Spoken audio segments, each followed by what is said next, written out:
Mesdames et messieurs, bonsoir et bienvenue à vous dans cette nouvelle édition de la soirée. Voici les titres qui vous seront développés. Le président de la République, Ismaël Omar Guelleh, a pris part aujourd'hui à la cérémonie d'investiture du président réélu du Kenya, Uhuru Kenyatta. Et à Abidjan, l'immigration et la sécurité au cœur du 5e sommet Europe-Afrique. Voilà donc, ce sont les différents titres qui vous seront développés. Merci à vous de nous rejoindre. Le président de la République, Ismaël Omar Guelleh, a pris part aujourd'hui aux côtés de ses pairs africains à la cérémonie d'investiture du président réélu du Kenya, Uhuru Kenyatta, à Nairobi.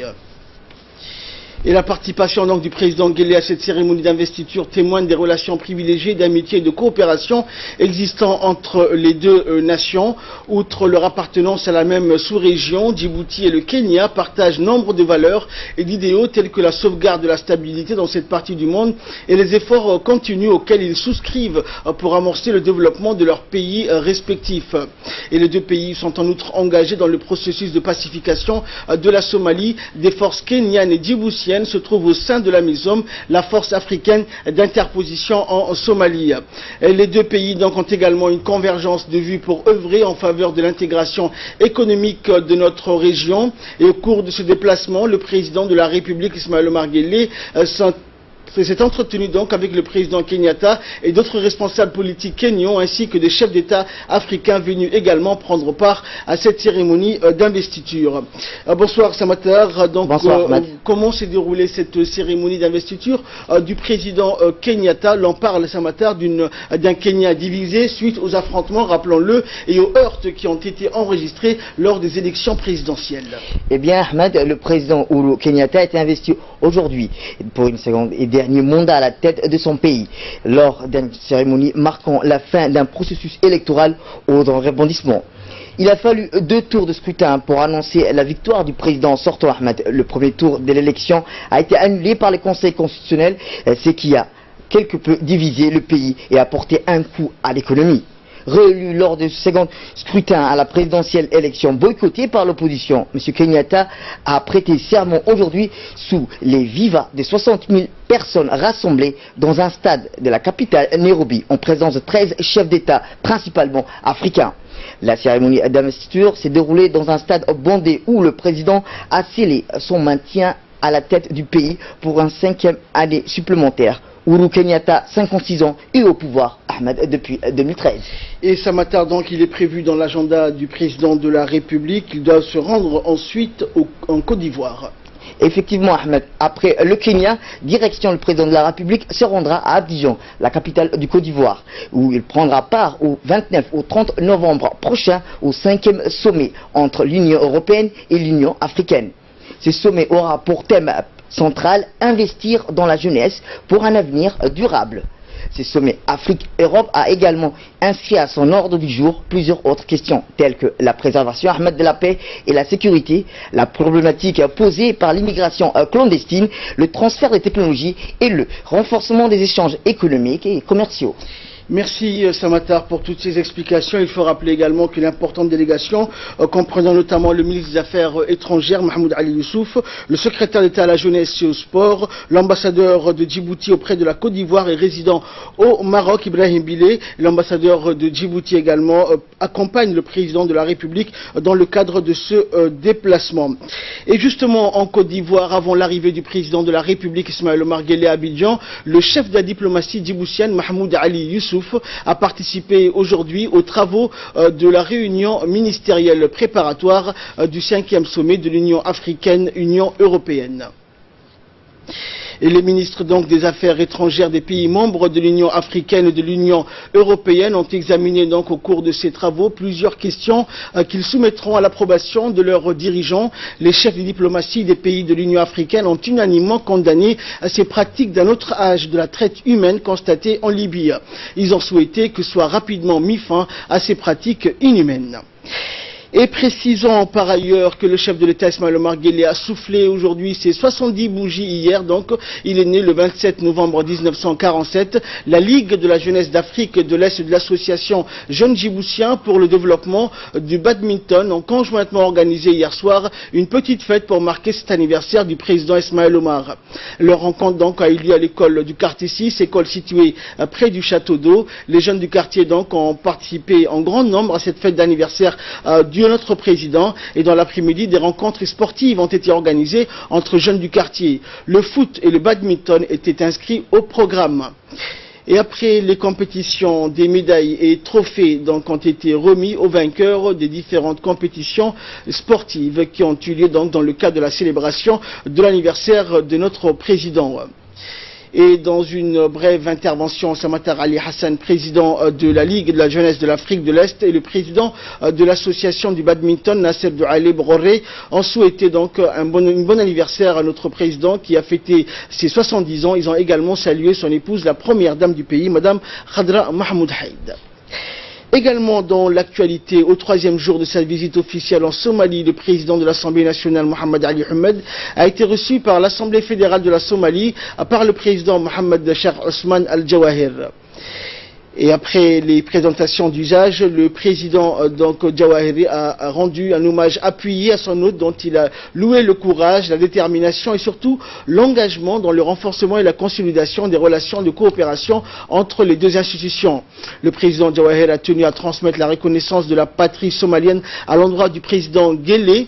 Ensuite, le président Ahmed donc et la délégation parlementaire qu'il conduit ont eu donc une réunion élargie de travail avec les membres du Sénat somalien. Et en prenant la parole en langue somalie et en langue arabe, le président de l'Assemblée nationale, Mohamed Ali Ahmed, a exprimé en son nom et au nom de sa délégation donc toute sa gratitude et a indiqué combien il était heureux d'être aux côtés du peuple frère somalien. Il s'est en outre déclaré impressionné par l'accueil et l'hospitalité qui lui a été réservée à lui et à sa délégation.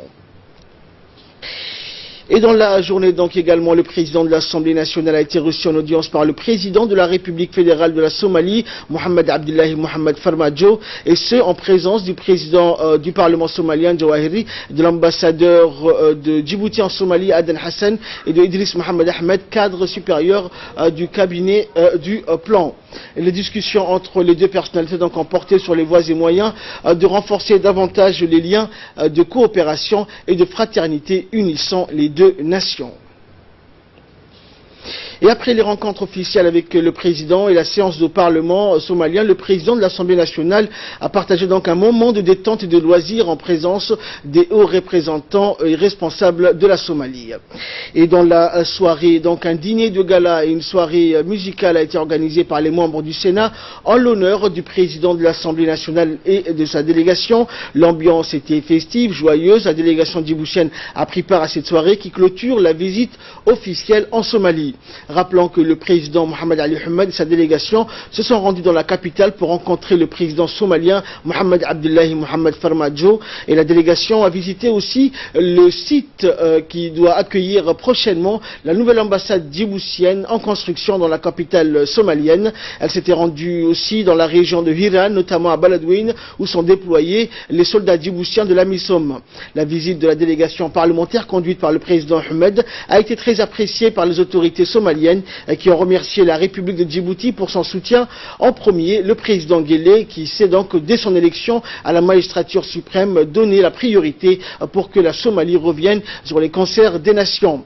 Et lors du dernier attentat du 14 octobre dernier qui a frappé la capitale Mogadiscio, notre pays a été le premier à envoyer une aide d'urgence médicale. Et selon les autorités, cette visite du Parlement djiboutien est une preuve que la Somalie, malgré les clichés et les attentats, est toujours un pays fréquentable.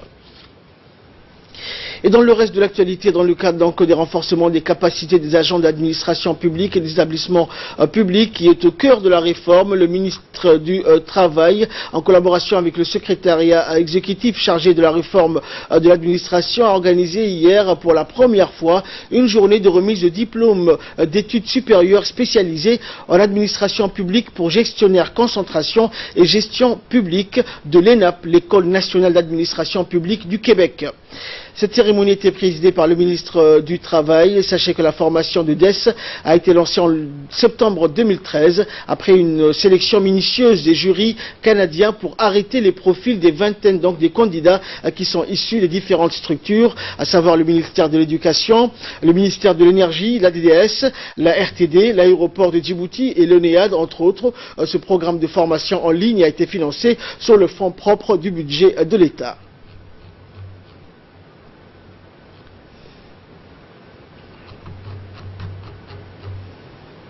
Et surtout, j'espère que vous trouverez à l'intérieur du gouvernement djiboutien des postes qui reflèteront vos capacités maintenant.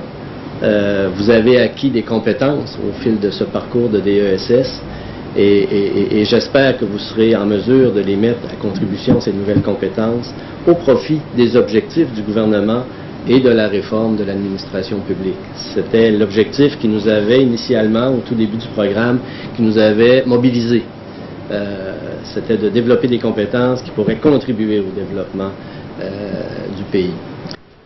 Et pour sa part, le ministre du Travail donc, a félicité les lauréats. Il s'est engagé à réviser donc le cadre de ces lauréats dans l'administration publique. Voici un extrait de son intervention. J'ai saisi cette occasion pour réitérer l'attention particulière que notre gouvernement porte au renforcement de la coopération et la volonté de poursuivre les liens de collaboration déjà établis avec l'ENAP de Québec. Je salue l'apport du SECRA et de l'ENAP dans la mise en œuvre des programmes de la réforme. Je me réjouis du succès des lauréats qui ont complété ce cursus avec l'INAP de Québec. Vous étiez 20 au départ, 9 ont atteint l'objectif principal. Toutes mes félicitations. Ce programme de formation sur mesure répond aux standards et aux exigences de l'INAP de Québec. Je souhaite que les 9 cadres qui ont achevé cette formation soient un atout appréciable pour notre administration et qu'ils offrent un vivier des ménagers capables de faire progresser qualitativement notre administration. Les nuits blanches, les jours, les stress, tout ça, à mon avis, doit être récompensé et je suis prêt et je m'engage à revoir vos carrières administratives afin de faire bénéficier les diplômes que vous avez obtenus et je vous en remercie de votre aimable attention. 2 jours après donc l'atelier de consultation qui s'est tenu au Palais du Peuple sous l'égide du ministre du Travail, une réunion annuelle du Conseil national de travail et de la sécurité sociale a eu lieu donc au Palais du Peuple. Les consultations nationales tripartites sur l'avenir du travail qui se sont tenues donc du 27 au 28 au Palais du Peuple se focaliseront sur des conversations liées au thème des emplois décents pour tous. C'est une occasion cette année de discuter et d'échanger sur l'avenir du travail dans notre pays. Les conclusions de ces consultations nationales seront la contribution de Djibouti à l'initiative du centenaire sur l'avenir du travail dans le cadre de la célébration du centenaire de l'OIT en 2019. Cette réunion donc a été clôturée par le secrétaire général du ministère du Travail, Abdallah Mohamed Ali. Nous éclairer la place du travail dans notre société du point de vue religieux et culturel. L'idée était comment promouvoir le travail des soins à Djibouti et parler ainsi de l'avenir du travail. Comment nous voyons, nous, quel est notre avenir du travail. Des recommandations pertinentes ont été formulées et je salue d'ailleurs, je remercie les participants pour leur contribution à cette réunion du Conseil. Et de son côté, le secrétaire général Abdallah Mohamed Ali a indiqué donc que le Conseil national du travail et de l'emploi et de la sécurité sociale est un lieu donc où se structure le dialogue social et qui met en perspective les opportunités de réaliser des avancées. Nous l'écoutons. Les principes qui fondent le contrat de travail et son organisation ont évolué au cours des mutations économiques et institutionnelles qu'ont connues les sociétés. Le travail a revêtu des formes diverses, de la servitude au travail forcé jusqu'au concept de travail décent mis en avant aujourd'hui. Le chemin parcouru est considérable jusqu'à l'émergence d'un cadre universel de promotion des droits fondamentaux des travailleurs à travers l'action du BIT. Je suis heureux de clôturer cette session sur un constat d'espoir qui transparaît de ces 2 jours de débat, la volonté unanime des partenaires sociaux de consacrer le travail décent comme idéal, seul capable d'assurer le bonheur des travailleurs et de garantir un développement durable pour le pays. Le travail est un levier fondamental dont dépend la réussite de toute politique de développement. En effet, c'est en créant de l'emploi que l'on peut lutter efficacement contre des maux tels que le chômage et la pauvreté. Nous devons agir ensemble pour améliorer la gouvernance du travail, pour que le travail procure le bien-être à celui qui l'exerce et richesse pour le pays. Également dans l'actualité, donc l'ambassadeur de la République de Djibouti auprès de l'Égypte et représentant permanent auprès de la Ligue des États arabes, Mohamed Dahour Hersi, a pris part donc à la 6e réunion des représentants permanents auprès de la Ligue des États arabes et des ambassadeurs donc du comité politique et sécuritaire de l'Union européenne, ainsi qu'à la 3e session des groupes de travail de la coopération stratégique tenue aujourd'hui mardi 28 novembre à Bruxelles en Égypte. Notre pays, donc représenté par Mohamed Dahour Hersi, a assuré la présidence du Conseil des ambassadeurs arabes. Et lors de cette 6e réunion, les ambassadeurs ont tenu des débats constructifs concernant les défis régionaux actuels qu'affronte le monde arabe et européen, en soulignant l'importance et la vitalité du processus de paix au Moyen-Orient, en Syrie, en Libye, au Yémen et en Irak. La lutte antiterroriste, donc l'immigration, les réfugiés et les déplacés sont des dossiers traités avec attention par les participants qui sont conscients de l'importance des efforts à fournir pour affronter les défis politiques, économiques, sociaux et sécuritaires communs qui menacent les 2 sphères. Les représentants donc permanents auprès de la Ligue des États arabes et les ambassadeurs du comité politique et sécuritaire de l'Union européenne ont exprimé leur détermination à travailler ensemble pour un avenir sûr et brillant pour tous. Le ministère de l'Éducation nationale et de la formation professionnelle informe que le concours de recrutement des élèves professeurs aura lieu le samedi 2 décembre prochain au lycée de Djibouti et au CFEEF de 7h30 à 12h30 de cette même journée. Les candidats sont priés de récupérer leur convocation auprès de la direction des examens et concours ou le télécharger à l'adresse suivante www.dec-menfop.dj. Également dans l'actualité, le secrétaire général du secrétariat d'État à la jeunesse et au sport, Mohamed Ahmed Farah, a présidé une importante réunion de concertation dans le cadre des préparatifs du dialogue national avec la jeunesse initié par le chef de l'État lors de la célébration de la journée nationale et africaine de la jeunesse le 1er novembre dernier. La réunion de travail a regroupé sur place, outre le secrétaire général, des hauts cadres du département de la jeunesse, en l'occurrence le directeur des CDC, la directrice de la jeunesse, le chef de service des CDC ainsi que les directeurs et animateurs des CDC de la capitale. Le secrétaire général a exhorté l'ensemble des responsables des CDC de mener un travail de terrain pour sélectionner dans chaque quartier de la capitale des leaders, des groupes de jeunes citoyens et patriotes pouvant présenter au nom de la jeunesse les doléances et les aspirations explicites et l'attente donc des jeunes au cours du prochain dialogue national entre la jeunesse djiboutienne et le président de la République. Et dans le cadre de la célébration de la semaine de l'enfant djiboutien, le ministère de la Femme et de la Famille, en collaboration avec l'Union nationale des femmes djiboutiennes, a organisé un forum entre les jeunes ce mardi au Palais du Peuple, présidé par la secrétaire générale du ministère de la Femme et de la Famille, Yasmine Salem. Ce forum a vu la participation de plusieurs départements sectoriels, à savoir le secrétariat d'État aux affaires sociales, le ministère de l'Éducation nationale, de la Santé, de la Justice, des Affaires musulmanes et du secrétariat d'État à la jeunesse et au sport également. également des enfants issus de différents quartiers de la capitale ainsi que la société civile qui ont pris part donc à ce forum. Ce dernier s'inscrit dans le cadre de différentes activités que le ministère a prévu de mener afin de marquer la célébration de la semaine de l'enfant. Et dans son allocution, la ministre de la Femme et de la Famille a soulevé donc qu'il est important, vu le thème de cette année, qui est donnant la parole aux enfants, de laisser les enfants s'exprimer et donner leur avis sur leur futur et besoins pour devenir des citoyens de demain. Et par la suite, pour plus de précisions concernant ce forum, écoutons les interventions de la représentante de l'UNICEF et de la secrétaire générale de l'UNFD. Aujourd'hui, c'est un événement en plus par rapport à tout ce qui a été fait depuis la semaine dernière et depuis le début de cette semaine pour marquer cet événement ici à Djibouti. Et je tiens à féliciter tous les enfants djiboutiens, toutes les filles et les garçons qui, depuis la semaine dernière, œuvrent pour faire de cet événement un événement exceptionnel ici à Djibouti, pour marquer aussi le potentiel que vous avez en tant que jeunes enfants, en tant que garçons et filles, pour l'avenir de ce pays.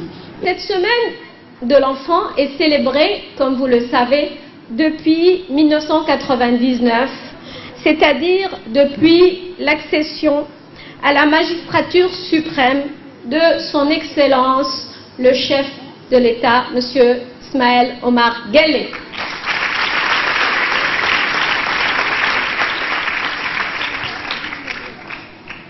Nous savons à quel point la jeunesse occupe une place prioritaire dans les choix gouvernementaux. Vous savez que, ça a été dit avant moi ici, je le répète quand même parce que c'est d'une importance capitale, vous savez que Djibouti a signé la CDE, c'est-à-dire la Convention des droits de l'enfant, en 1990.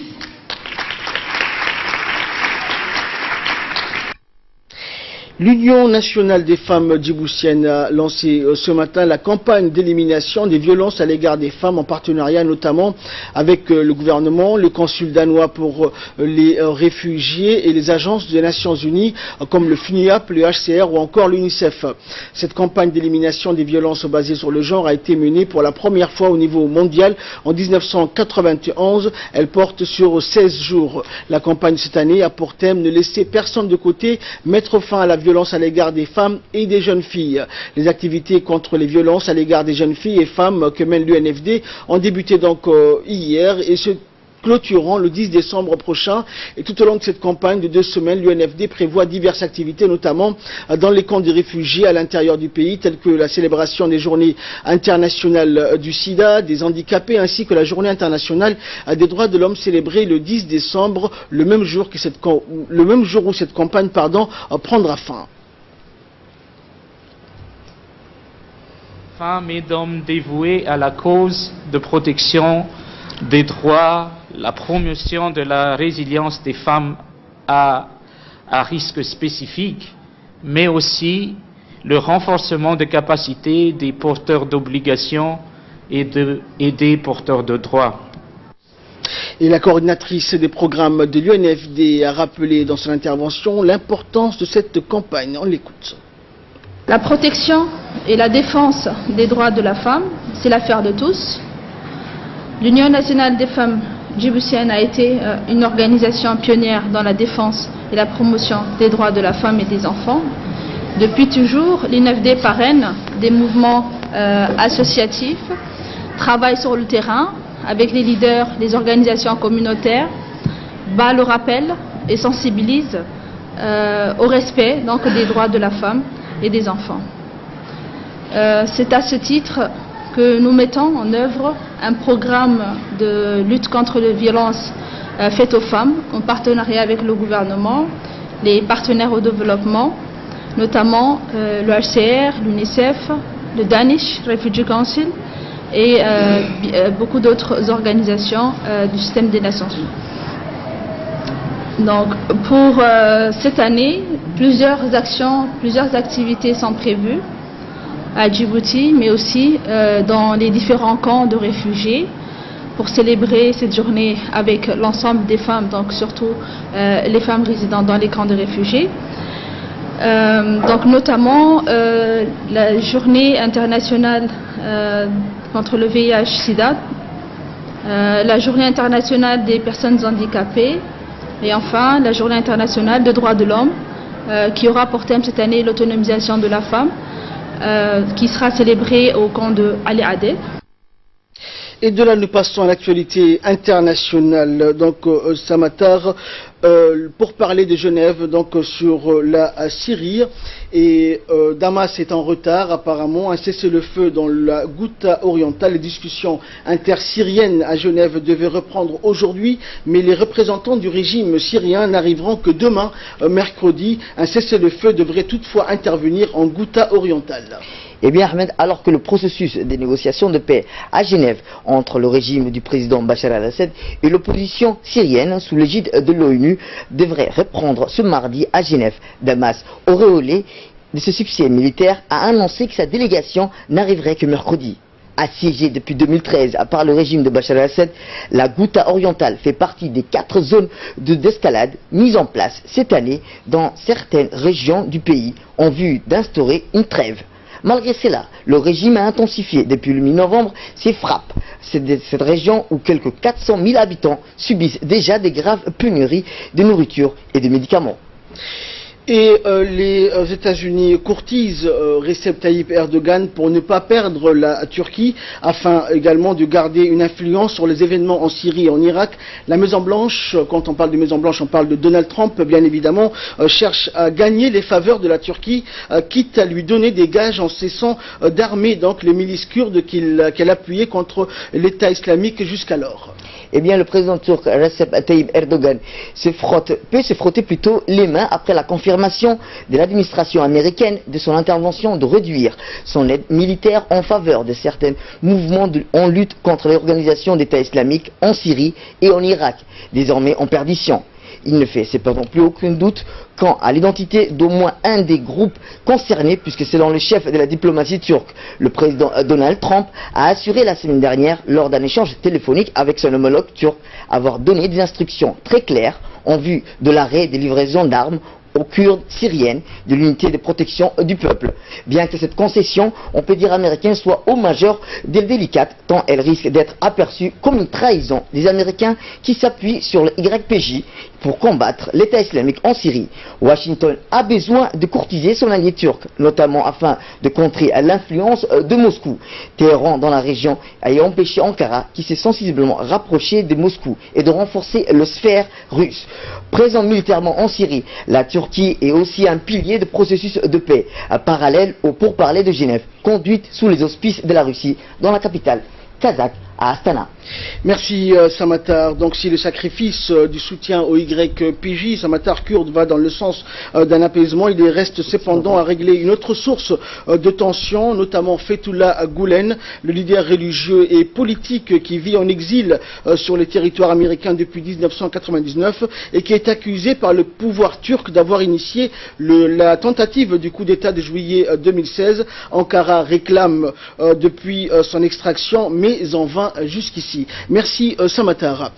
Architecture, donc, pour clore cette édition en Toscane, la plus grande mosaïque du monde va bientôt voir le jour. Lorsque les travaux seront terminés, ce sera la plus grande mosaïque au monde. Nous sommes à Arezzo, en Toscane, depuis 20 ans déjà. Des centaines de passionnés se relaient pour achever la remise en état du parvis de l'église de Saint-Esprit sous la direction d'une artiste inspirée.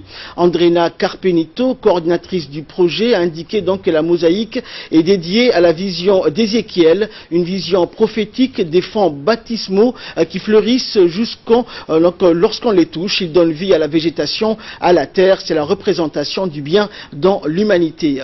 Idéalement, c'est toute l'église du Saint-Esprit que l'artiste rêve de recouvrir de mosaïques. Un travail de longue haleine qui ne pourrait être mené sans l'aide ponctuelle d'artistes passionnés, amateurs ou professionnels. Ce projet repose aussi sur le soutien de mécènes et d'entrepreneurs locaux. Ce sont ces derniers qui livrent à l'artiste la matière première, des tonnes de gravats de porcelaine, de terre cuite et de carrelage qui retrouvent ici une seconde vie. Merci à vous de nous avoir suivis. C'est la fin de ce journal. Excellente soirée sur Télé Djibouti.